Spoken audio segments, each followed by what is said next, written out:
You can feel the excitement in the air as May brings warmer weather and new reasons to step outside. Welcome to the May edition of Fridley's Community Connection. This month, Fridley Police present a fun way to get to know your neighbors.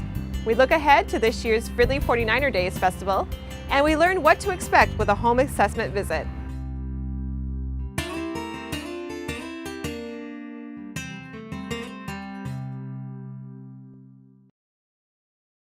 Thank you for joining us. I'm Raquel Strand, and this is Community Connection. Each month, Fridley Crime Prevention takes on a specific focus to build a safe community. May is Get to Know Your Neighbor Month. Here's Crime Prevention Specialist Courtney Ralph with a new reason to start talking. This summer, the Fridley Police Department is challenging all Fridley residents to get to know your neighbors. For the month of May, we're challenging you to get to know your neighbor bingo. Bingo cards are available online. Print out the cards and find Fridley residents that match the different squares. For example, you might meet somebody who's been to Europe or has gone bungee jumping. Have them sign your square, and once you get 5 in a row, diagonally, vertically, or horizontally, bring it into the Fridley Police Department and you'll receive a prize. This is a great way to get to know your neighbors and to kick off planning for this summer's Night to Unite event, which is Tuesday, August 1st. Registration is open and ready online at fridleymn.gov/Night to Unite.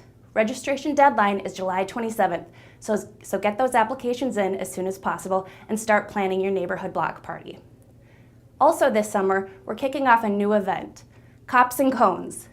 The Coffee with Cops events that we've done over the last year have been a great success, so we thought since it's hot this summer, why not enjoy some ice cream at our local ice cream shops. We'll be at Dairy Queen and Grandpa's Ice Cream throughout the summer, so look online and on social media for the dates and locations of that event. Another great reason to talk to neighbors is to plan a Night to Unite celebration. Get ready for Tuesday, August 1st. Registered block parties will receive lots of goodies and are able to request a visit from Fridley Fire, Police, or City Council. Learn more and register online at fridleymn.gov/Night to Unite. This year, all the fun of Fridley 49er Days will be condensed into one awesome day-long celebration. Here's Fridley's recreation staff to tell us about this year's events and all the upcoming summer fun. Hello, my name is Margot Numedal, Program Supervisor for the City of Fridley Parks and Recreation Department. And here with me today is Cleveland McCoy. And we're going to be sharing with you some of our upcoming summer activities. This year we're adding a few new classes. We have our track and field, we have football, and I'm excited about the parent-child football program as well. We have our morning playground program. This is a program we've been doing for a long time. It's a theme-based program, so the preschoolers ages 3 to 5 can come out to Commons Park Monday through Thursdays in the morning, and they have a variety of games that they play. They make a craft each day and really have a lot of fun. In addition, with that program, we offer some small camps. So if your child just wants to come out a couple days a week, we have 4 different camps throughout the summer that are just a 2-day morning program, and we have a variety of themes. We also offer Saturday morning classes. We have our classes, our dance combo class, and our parent-child creative movement class. All those ages ranges from a toddler from ages 1 to 3 to ages 5 and 6. The summer is a busy time for elementary kids. Since they are out of school, we have full-day activities for those in grades K through 7. Our big program is called the Summer Rocks program, and that's a program where kids can get dropped off as early as 7 o'clock and stay as late as 5:30. This program runs Monday through Friday, and it meets at the Fridley Community Center. That sounds like some really great programs. So I have a question for you. Can I register for one class?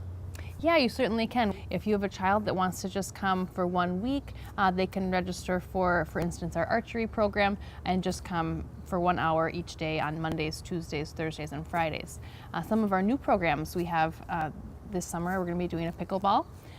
We also have our Computer Explorers group coming out. They're going to do some robotics. We have a few different STEM programs in that science area.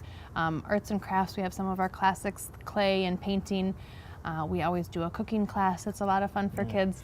So we really get them introduced to a variety of different activities, and we encourage kids to try something new and really kind of build some skills during the summer. So we have a variety of field trips for the summer.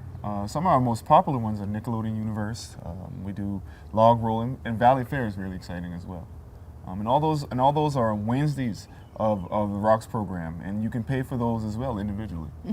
On Wednesdays, we also hold our special events. We have some traditional special events we've been holding for a long time. One is our Wet and Wild Water Party, and that's when we bring out the big slip and slide. That'll be held this summer on Wednesday, July 12th. We also have sprinklers going and just a lot of really fun water activities for those elementary age kids, kindergarten to 4th grade. If you're not familiar with the Zone is a program Monday through Friday from 3 to 6 p.m. We service grades through 5th through 8th grade.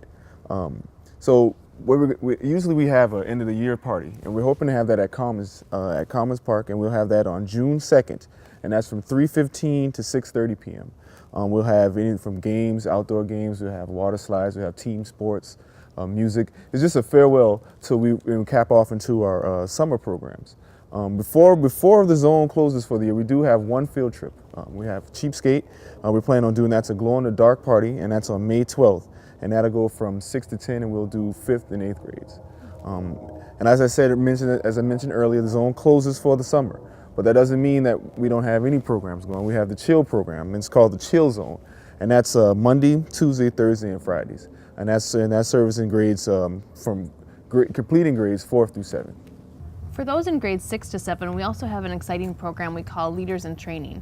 This is a 5-week program where youth can gain experience to become future leaders, either in our Park and Rec programs or other places as well. We have them go through different training on leadership, teamwork, some job development and kind of how to look for your first job, as well as first aid and childcare. So it's a really exciting program for kids that are looking for leadership in their future, and those that complete this program are then able to come back and volunteer with us in some of our youth programs as junior leader volunteers. The playground program is another one of our popular programs in the summer. Very popular. We didn't forget you adults. We have some of our popular programs as far as our Taekwondo, Jeet Kune Do Fusion, yoga, and Zumba. And those all will be offered this summer. Well, it sounds like there really are a lot of fun activities planned for the summer. We look forward to seeing everybody out and about, whether it be on the trails or in the playgrounds or coming out to one of our programs. So we hope you enjoy this beautiful season we have coming up. Hi, I'm Sue Johnson. I'm with the Fridley 49er Day Festival, and I'm here today to tell you a little bit about the upcoming 2017 festival. First of all, there's been a lot of changes. The main change is that the parade, the traditional parade held on Thursday evenings, has been switched to a Saturday morning from 10 a.m. to approximately 12 noon.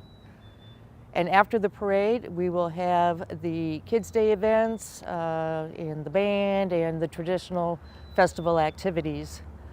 Our theme this year is Community Pride. So with that in mind, we have joined teams with the VFW and the American Legion, and we're going to have a patriotic day where we're going to recognize different armed forces group. We're going to have a color guard. We're going to have the raising of the flag with the fire truck ladders and a lot of patriotic music. Not only are we doing a community pride theme, but it is also the Fridley Lions Club International 100th anniversary. So we're going to celebrate the International Lions Club as well as our local Lions Club for all they do for our city. Festival runs until 10 p.m., ending with fireworks. The band this year is Brat Pack Radio Band. This is a new band for us, but we're told that they have a lot of followers. Once again, I invite you to come to our 2017 festival on Saturday, June 17th. Most, if not all, events will be held at Commons Park. You can sign up for summer programs and find details on this year's 49er Day events online at fridleymn.gov/recreation. As the warm weather brings you outside, you might see a few city employees in your neighborhood. One of those friendly faces is a residential appraiser. The law requires certain information on homes to be verified regularly, and in Fridley, that's Pat's job. Let's learn more. Hi, I'm Pat Megrek. I'm an appraiser with the City of Fridley Assessor's Office, and I'm here today just to talk a little bit about the process of reassessment in the City of Fridley. That process will begin shortly here, just around the beginning of May. And I'm just going to give you a brief rundown on what you can expect when the assessor comes to your neighborhood. First and foremost, we'll always have an identification badge, and you should ask to see that when we come to the door. Secondly, our vehicles are marked with the city logo, and they're also numbered. So if you ever have any question or concern about who's coming to the door, please call the city first. You can always schedule an appointment to have us come through. So how about we come along and I'll take you through and show you what you can expect when the assessor visits. Hi, are you the homeowner? Yes. I'm Pat Megrek with the City of Fridley Assessor's Office. Did you get a postcard from us recently letting you know that we were coming through the neighborhood? Yes. Great. Here's my identification badge. I would like permission to review the home. I'd like to start on the outside if that's okay. Okay. Okay, when I'm done walking around the outside, I'll knock and let you know, and then I'll come to the inside if that's all right. Okay. Thank you. While I'm on the outside, things that I'll be looking to verify are the type of siding on the property. In this home's case, it's vinyl. The windows are glider style. The roof is a gable style. All of these elements contribute again to the property's value, and so we want to record them and record them accurately. In addition to that, I'll be looking at influences on the site. So we've got a wooded area in the back on this lot. We've got a little bit of a slope to this lot. And then I'm going to take into consideration its size and anything else that might influence the property's value. I'm done outside. Would it be okay to come through? Thank you. You want me to take my shoes off? Now that we've completed the exterior portion of our inspection, it's time to move inside. When we come through the house, on the inside, we're going to review both levels of the home, or if it's a two-story, we'll have the basement and both upper floors.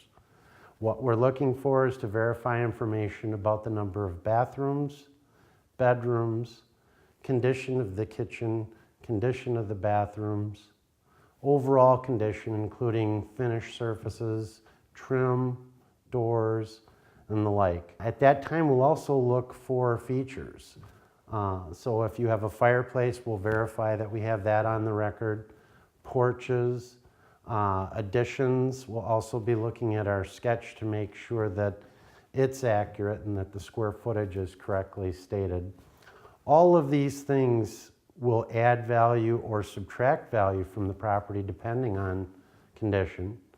And that value ultimately determines what you'll pay in property tax. So it's important for us to get inside and make sure that we have an accurate picture of what the value of the home is. Now, when we don't get inside, we'll have to make an estimation. And when we do our estimation, it's based on our experience in the neighborhood.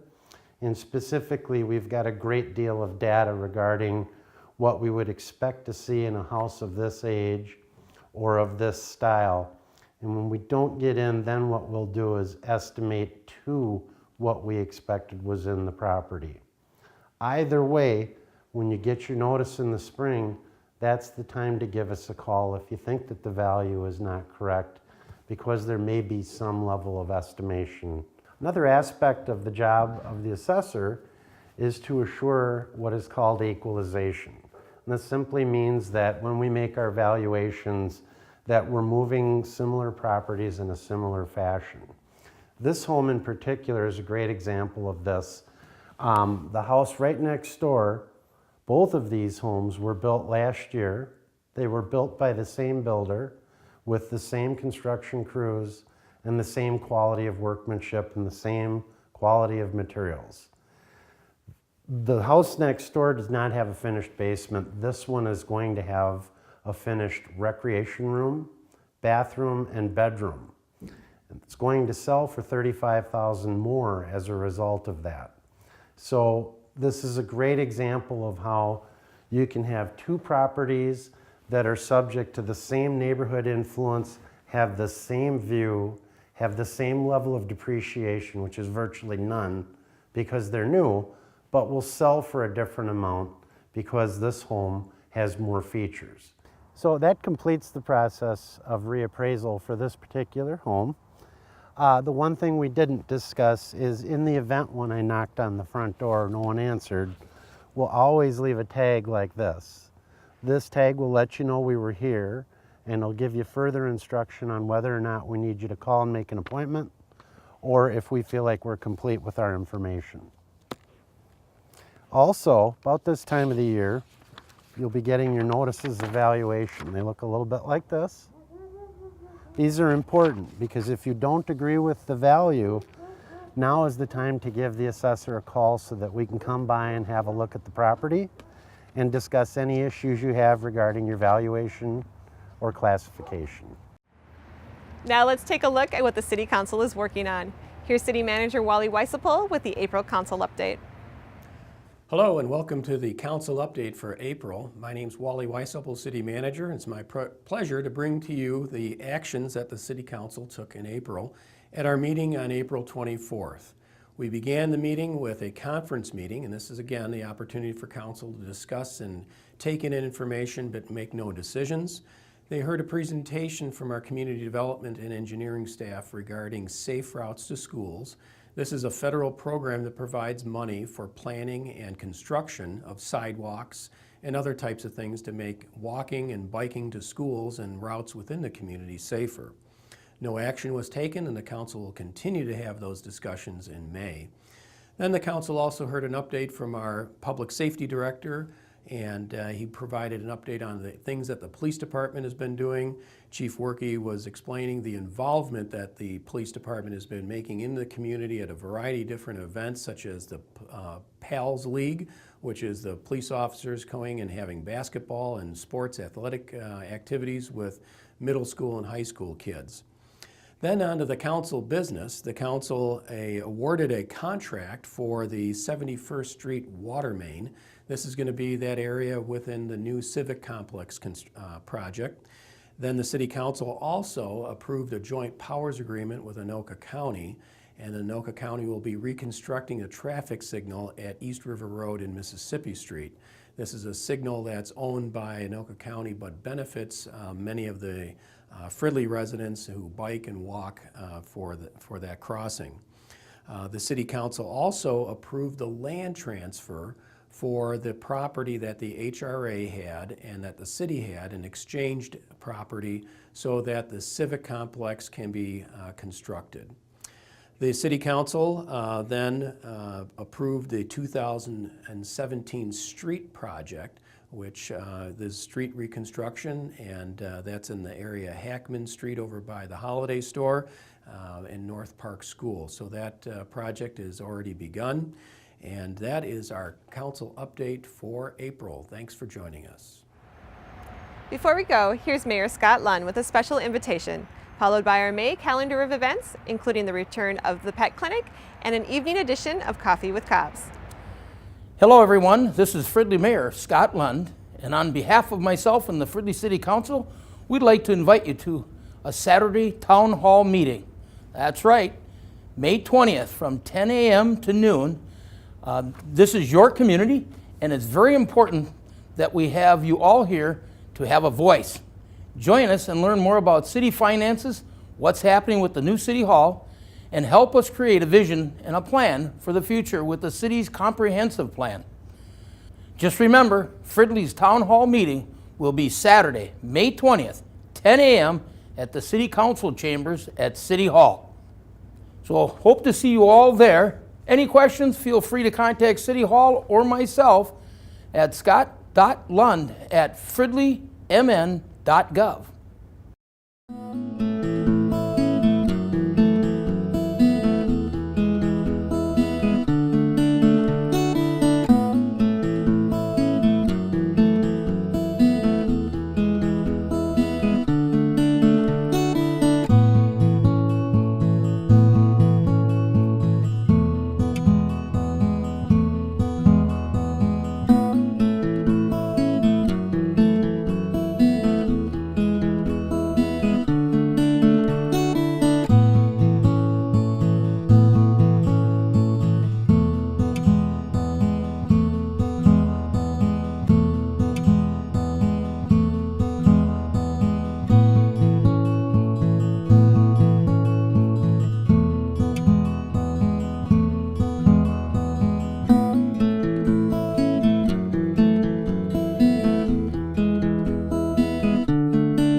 Get details on these events and all our spring fun online at fridleymn.gov. You can also follow the City of Fridley on Facebook and Twitter, or sign up for email updates for the latest community news. That's all for this edition of Fridley's Community Connection. I'm Raquel Strand. Thank you for watching.